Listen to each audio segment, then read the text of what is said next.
Hello, everybody. This is Joseph P. Farrell back with news and views from the Nefarium on Thursday, October 18th, 2018. And the Nefarium has been busy, as you can imagine, the last 3 weeks. The reason I was absent was the virtual pipe organ, which incidentally I've nicknamed Bruno, finally arrived. It was supposed to arrive the weekend before last. There were last minute complications along the Keystone Cops lines. It did arrive last weekend. So I had to adjust my schedule constantly because of that, and I apologize for missing the news and views. It couldn't be helped. But it's been fun, and I want to make sure I extend a big thank you to everybody who donated to that to make it happen, because that has made a dream come true. That years and years ago, I simply due to circumstances, lost the ability to have access to pipe organs to practice. They're notoriously difficult instruments to learn because of the difficulty of gaining access simply to practice. So this has been kind of a dream come true for me, and I want to thank everybody. It's been a lot of fun the last few days, beginning to relearn pieces that I used to know, and trying to figure out how did I solve this problem. And slowly, remarkably, in fact, not so slowly, remarkably quickly, the muscle memory is coming back, which began to happen just a couple days ago. So it's been a lot of fun for me, and I want to thank everybody for that. But like I said, this has been a really weird 2 weeks as far as the Nefarium goes. Just today, I got an email from somebody, and I was, getting these emails of reports about these stories, and I thought, gee, that's awful strange. Somebody in an email pointed it out by pointing out yesterday, of course, First Lady Ivanka Trump's airplane had to turn back and land because the cabin began to fill up with smoke because something was burning. And then Hillary Clinton's car apparently drove into a concrete pylon in a parking garage on the same day. Now, folks, I don't know about you, but what are the odds, huh? I definitely think that that's a little sign of the factional infighting going on in this country. But the real news, I think, happened over the weekend with the German elections in Bavaria, the Bavarian state elections. And as predicted, the Alternativ for Deutschland surged. The CSU party, the Christian Social Union, which is the state party that has been closely aligned with the Christian Democratic Union nationally in Germany for ever since the end of the Second World War. That party declined in its showing, and that spells really, really bad news for Angela Merkel. And again, because of that, I really do not think that Merkel is going to be able to hold on throughout her entire full term. Now, this is one lady who's a very cagey politician. She may pull some rabbit out of the hat, but as of now, I just don't think that's feasible. But now, what that means is that Germany and the EU are in a slightly weaker position than they were previously before those elections. And Italy, as predicted, is center stage and playing tough. I've linked an article, or I will link an article when I post this, that I want you to pay some real close attention to. Again, it's by Tom Longo, and he has been covering the Italian situation better, in my opinion, than almost anybody else writing about it. And I want to read a few paragraphs from his article called "Italy Declares War on Merkel and the EU." And several paragraphs at the beginning begin to show what's going on here. Matteo Salvini and Di Maio have other plans. Since I began covering this story last year on my blog, I've said that it was imperative that Salvini force the issue of the troika's demands, the troika being the European Union, the European Central Bank, and the International Monetary Fund, back down their throats on debt restructuring and forgiveness. Now, remember, let me stop here. The IMF is largely an American-dominated institution. And you'll recall that Heiko Maas, the German foreign minister, has come out recently and said, no, Europe needs its own version of SWIFT, free of American domination, and it needs its own version of the IMF, free of American domination. And I suspect that front and center in his thinking are precisely the Italian situation here, because it would be much easier for Europe to negotiate this whole situation if it did not also have to take into account Washington's demands. So the troika, the International Monetary Fund here in the troika, is that part of the troika that's representing American interests. So always bear that in mind. Continuing then, what I meant then, and I was focused on Salvini's emergence as the leader of this fight, was that Salvini in Italy, because they are more than technically insolvent, have all the leverage in the negotiations. The size of their outstanding debt and the liabilities existent on the balance sheets of banks across Europe, most notably the nearly $1 trillion in Target 2 liabilities, are something that Juncker, Draghi, she's the head of the European Central Bank, Merkel, and Christine Lagarde at the IMF simply cannot ignore. But to do this, Salvini and now Di Maio have to make a good faith effort to negotiate a good deal for Italy with Brussels, Berlin, and the IMF. This is why the budget squeaked past the 2% limit when they walked it back, and then they walked it back to 2%, but with provisions they knew would anger the EU finance ministers. The point of this is to push Brussels and paint them as the bad guys, listen carefully, to shift public opinion back toward an Ital-leave position. Italy's problems are not solvable with Germany holding the purse strings for all the EU countries. And folks, that's it in a nutshell. What we're looking at with Italy is now, I think, the test bed case for the entire EU. And the way that the EU is structured, I've pointed this out back in the third way, is that the EU basically is a resurrected 1942 Reichsbank IG Farben Nazi study on how to create a European federation which Germany would dominate economically and financially. And their way of doing it, you'll recall, was to peg other national currencies to the Reichsmark as a kind of reserve currency backup for the entire free trade zone. And this is exactly how the euro came into existence. It came into existence off the back of the old exchange rate mechanism, which was precisely that kind of currency fluctuation mechanism pegged to the Deutschmark. When the franc was added, that's when they began the move and push toward the euro.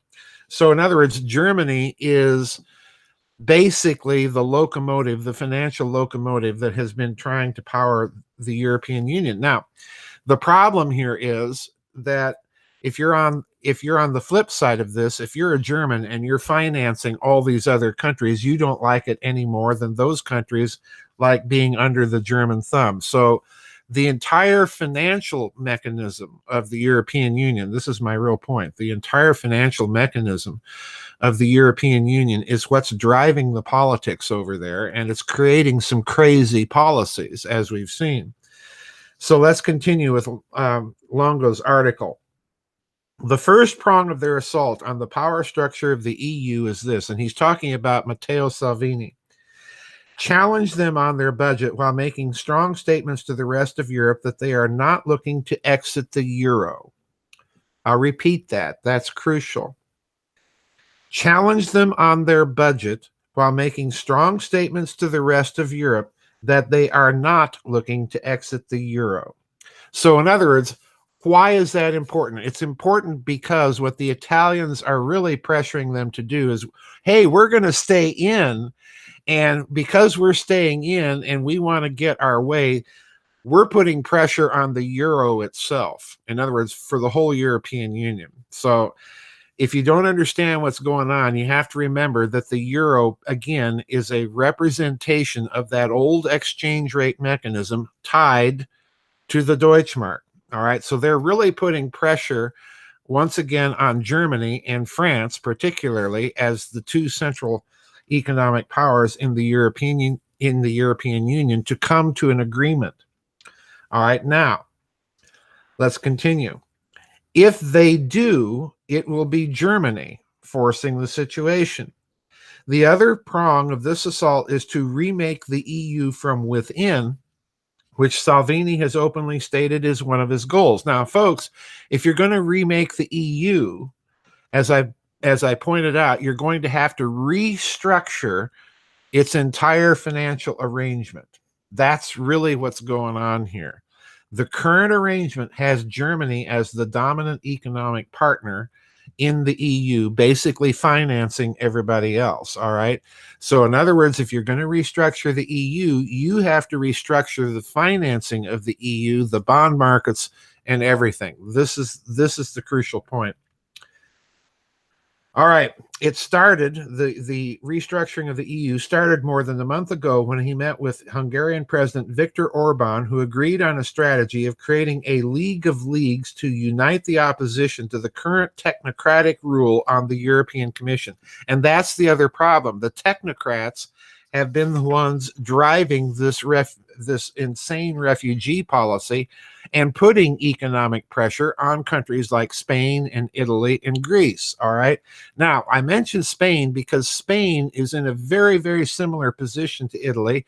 It is a major economy within the European Union, and they're watching the game that Italy is playing, because if that game is successful, watch Spain do it too.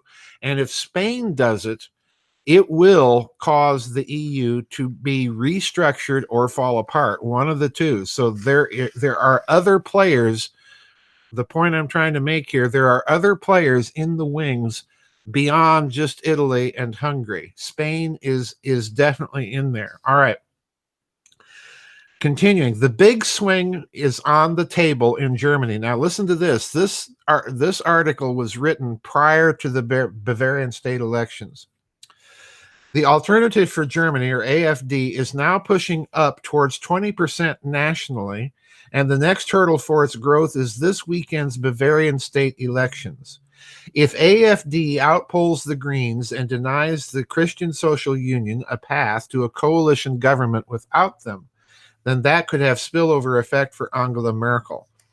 The latest polls in Bavaria have AfD averaging around 11% versus a strong push up to 18% by the Greens. The CSU has collapsed to just 35%. How accurate these polls are anyone's guess at this point, but given recent history, I would not be surprised to see the AfD outperform their polling numbers on Sunday, which they did, and they did in rather dramatic fashion, by the way. So in other words, this now has weakened that technocratic hold in Germany, represented by Merkel's government, rather dramatically. And again, my prediction is I don't think she'll survive an attempt to keep her government in power for a full term. I simply don't see that she will survive. I expect at this stage what will happen is a leadership challenge to her leadership will be mounted within her party, and she will be replaced, and whoever replaces her will serve out the full term until the next national elections in Germany. Now, continuing, the markets are beginning to wake up to the fact that this political battle is not going to go as smoothly for Germany and the troika as it did for Greece. Salvini and Di Maio are not Varoufakis and Tsipras, and Italy is simply way more important than Greece. True enough. The euro is weakening by the day, while Italian bond yields are spiking. Traders do not know what to do, as each statement by an official associated with this fight moves Italian debt markets by 20 basis points. Now, if you're in the bond market, folks, that's I hate to say volatile, because that's not a word that you normally associate with markets like that. Let's say wobbly. Okay. All right. Longo himself notes this. He says, I shouldn't have to say this too many times, but 20 basis points moves in sovereign debt markets is the definition of not normal. Okay. This is the European Central Bank's biggest weapon. It will try to scare everyone by allowing Italy's fiscal position to erode quickly, making it impossible for them to issue debt at sustainable yields. But it does so at the expense of the value of the bonds it and other European banks already hold, because they are dropping in value, undercutting the solvency of those banks. So in other words, again, any way you look at it, Italy is really kind of in the driver's seat here. Now, what's the prediction? As I said, one way or another, the European Union is going to become financially restructured, whether or not that issues in a response to the cultural issues that have emerged in Europe in conjunction with all of this, the refugee crisis, the desire of Europeans to close the borders and be able to have their national cultures and preserve them. Whether or not those two things translate into action remains to be seen. But you'll note that Salvini and his party in Italy are bound and determined to make both things happen, because they're the ones, after all, that have initiated this league within Europe of populist parties that are objecting not only to the refugee crisis, but the financial burdens on European economies that they impose.